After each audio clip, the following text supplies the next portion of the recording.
So, Kash Patel testified in front of the House Judiciary Committee, and I think we're going to give props here to Thomas Massie for pressing him in the way that he did. I expect the Democrat politicians to press him, but Thomas Massie has kind of gone rogue against, I guess, away from his own party when it comes to different issues, when it comes to sending money to Israel, when it comes to AIPAC, and also when it comes to these Epstein files. And I think he really grilled Kash Patel here. You guys got to see this.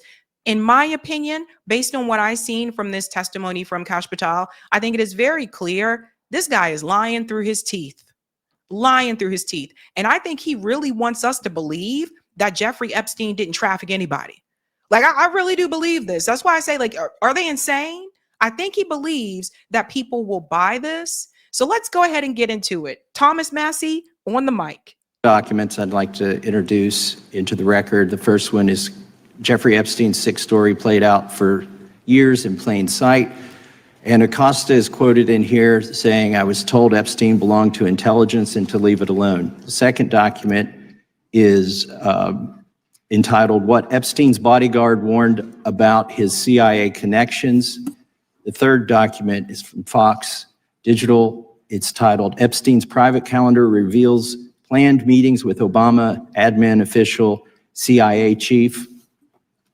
And the last document is Wall Street Journal article that highlights Ehud Barak's 36 meetings with Jeffrey Epstein. He was the former prime minister of Israel and head of military intelligence for Israel.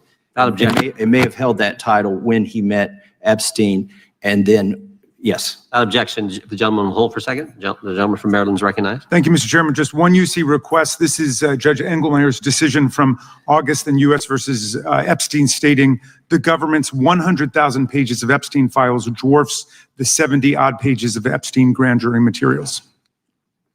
Without objection, the gentleman from Kentucky is recognized for 5 minutes. Thank you, Mr. Chairman. Director Patel, I watched some of your Senate hearing yesterday when Senator Kennedy asked you, you've seen most of the files, who, if anyone, did Epstein traffic these women to besides himself? You replied, according to the transcript, there is no credible information that he trafficked them to anyone else. You also said somewhere in the hearing, and pause for a second. Does everybody hear that? So according to Kash Patel, he says there is no credible information that Jeffrey Epstein trafficked women to anyone else. Do people really believe this? You mean to tell me that all those women that went back and forth between that island, and don't forget about his residence at Palm Beach as well, you mean to tell me that they were all just there for Jeffrey? And even if they were all just there for Jeffrey, which I do not believe, it's still trafficking. And they were still underage. So Kash Patel is now coming forward with the lie of, oh no, there's no evidence to show that he trafficked them to anybody. So listen to what Thomas Massie says here. Here today that the problem is that the case files are constrained by limited search warrants from 2006 to 2007, and that the non-prosecution agreement hamstrung future investigations. Those constraints only apply to Southern District of Florida. They do not apply to Southern District of New York, the location of the 2019 sex trafficking indictment, which produced many things, including a series of FD 302 documents. According to victims who cooperated with the FBI in that investigation, these documents in FBI possession, your possession, detail at least 20 men, including Mr. Jess Staley, CEO of Barclays Bank, who Jeffrey Epstein trafficked victims to, victims including minors, such as Virginia Roberts Giuffre, may she rest in peace. That list also includes at least 19 other individuals, one Hollywood producer worth a few $100 million, one royal prince, one high-profile individual in the music industry, one very prominent banker, one high-profile government official, one high-profile former politician, one owner of a car company in Italy, one rock star, one magician, at least 6 billionaires, including a billionaire from Canada. Oh, drop the beat!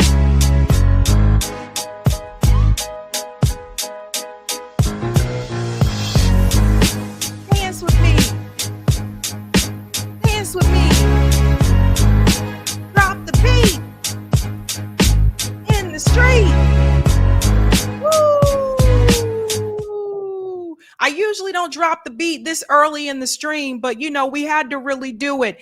Listen to it again. Let's hear who these people are. This is really important.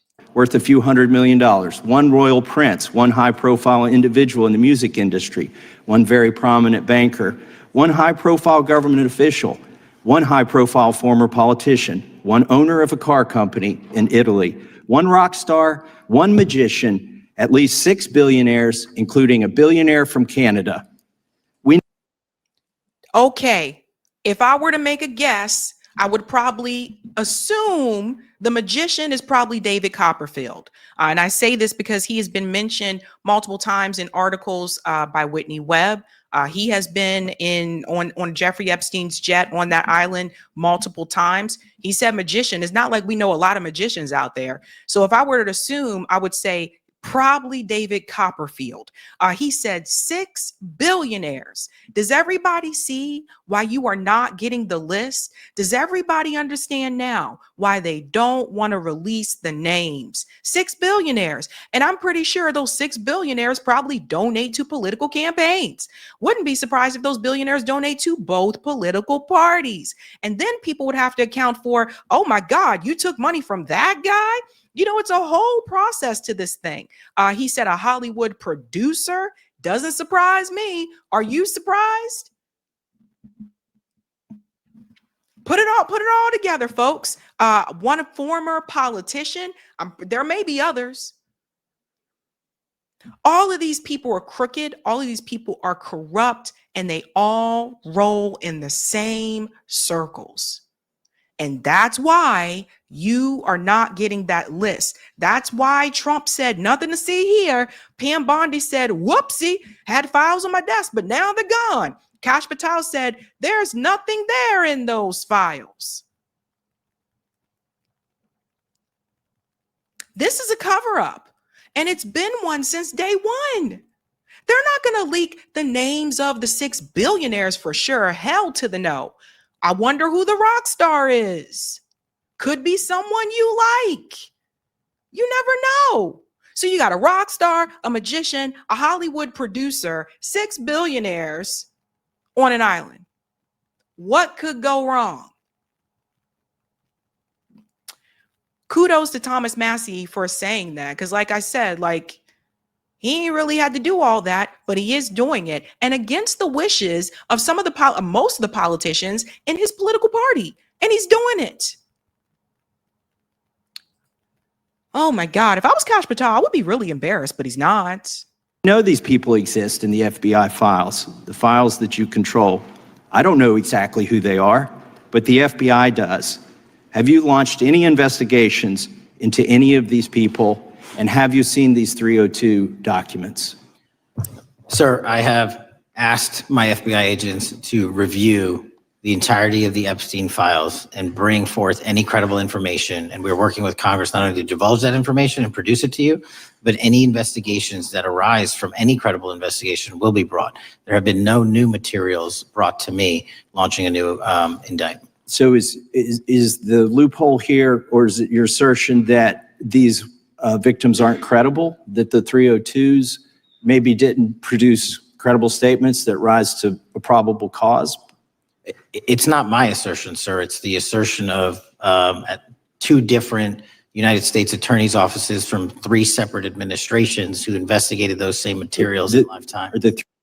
It's not my assertion, sir. It's the assertion of 3 administrations who investigated the terms at that time. Who put this guy in charge? Let's all remember Kash Patel. As much as we've complained about Kash Patel, right? As much as we complained about, I always forget his name, Pete Hegseth. As much as we complained about a lot of these people, guess what? They receive votes from both parties. Kash Patel is a puppet. You think Kash Patel is going to go against these billionaires? No. 302 documents in the FBI's possession? They reviewed all that. Yes, sir. And so have you reviewed those 302 documents where the victims name the people who victimized them?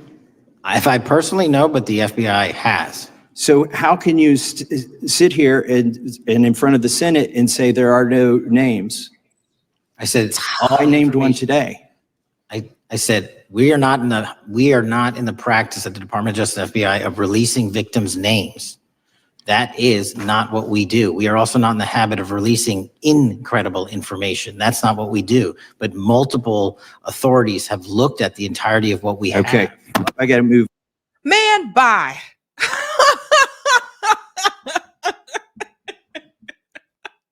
We are not in the business of releasing names. What are you in the business of doing? Because let me think about this for a second. The FBI didn't have any problem releasing names when they went after activists. Did they have any problems releasing names when they went after Black Panther members?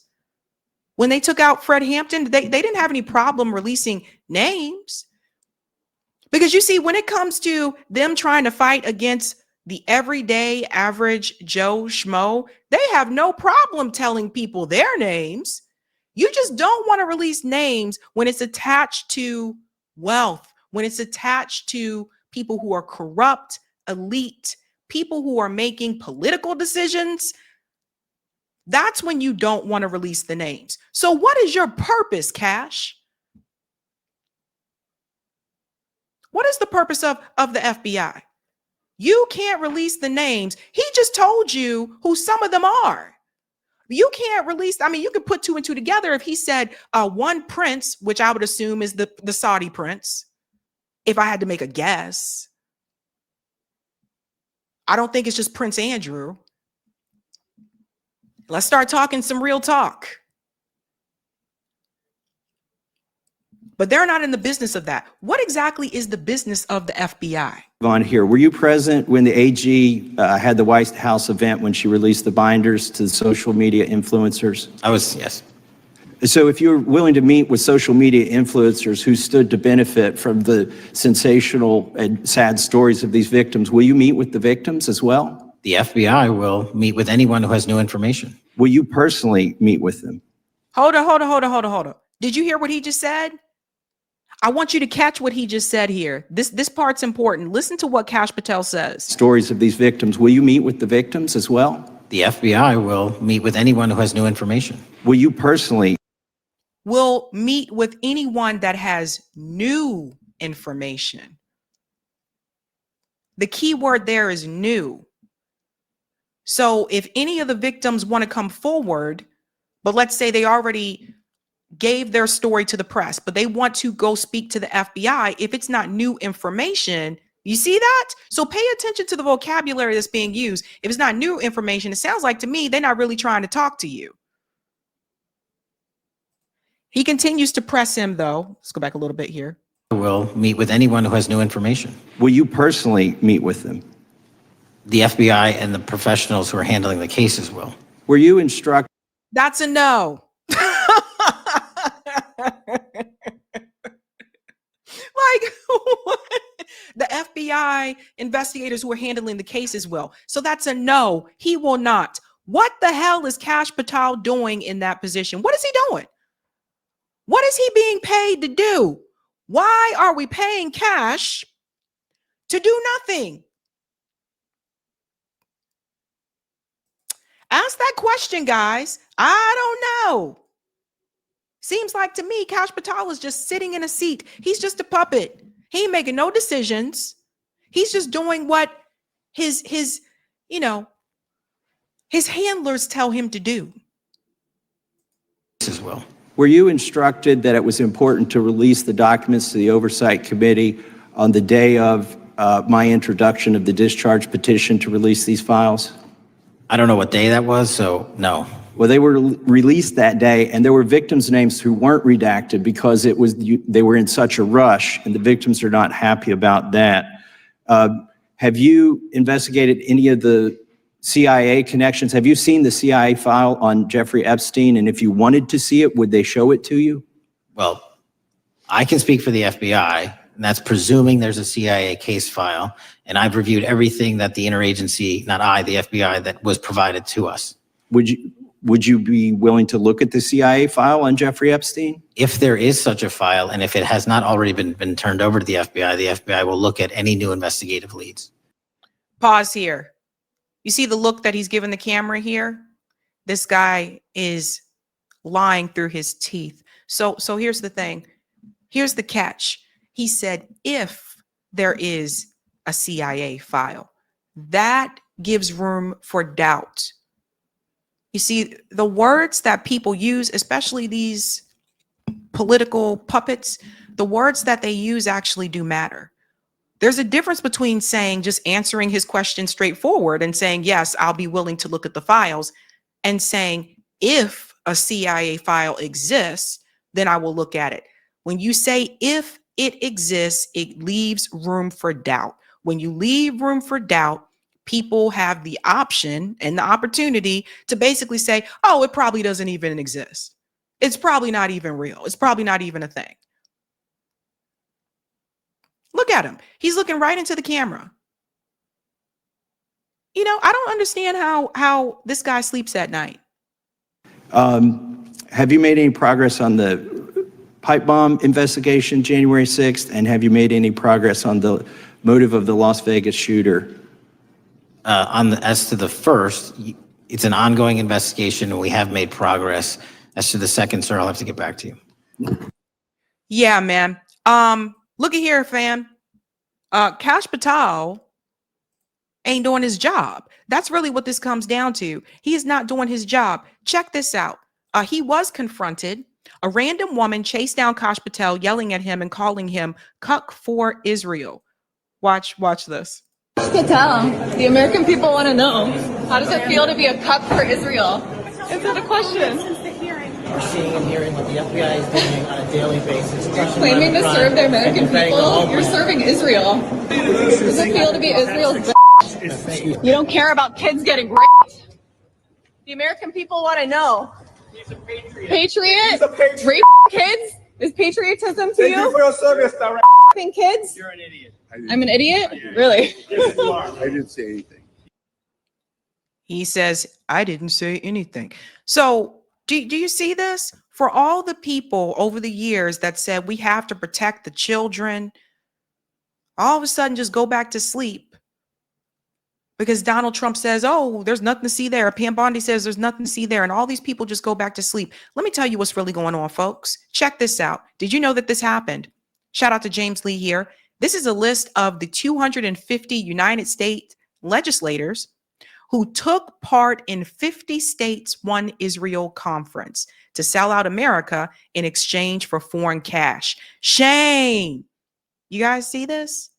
Look at all of these representatives here, bipartisan, of course. All of these representatives that participated in this event here.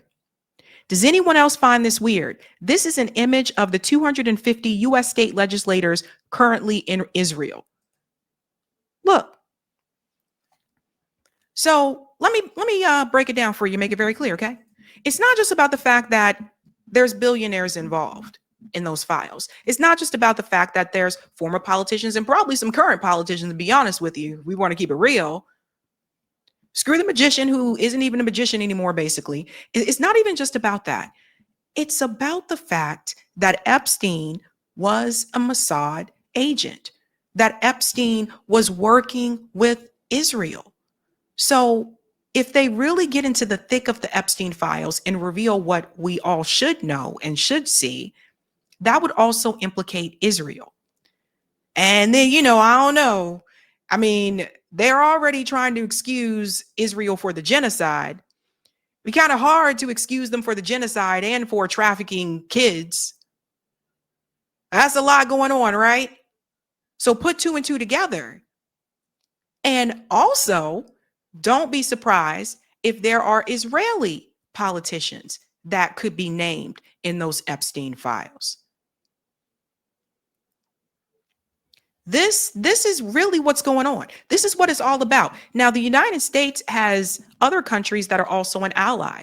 France, Germany, UK, list goes on and on and on. You never see the US go to such extremes for those other allies as they do for Israel. And that right there should tell you everything that you need to know. Never see them bending over their backwards like, oh, we love me some France. You never see them saying, we will always be an ally to Germany. We'll always be an ally to the UK. It's Israel. And we all know why. We all know why. So I ask, are they insane? Because Kash Patel really believes that everybody's buying this. Now, don't get it wrong. Some people are. Some people who are party loyalists or they think Trump can't do anything wrong, they're buying it. I know, because I saw people do it when Biden was president. Some people were just like, Biden, oh, I'm a party loyalist. Biden can't do anything wrong. And that's a big part of the problem. As people start to move away from the parties, you will see a lot of things change. But we are living in crazy times, you guys. Crazy times. Hey guys, this was a Sabby clip. If you like what you saw, hit that like button and subscribe.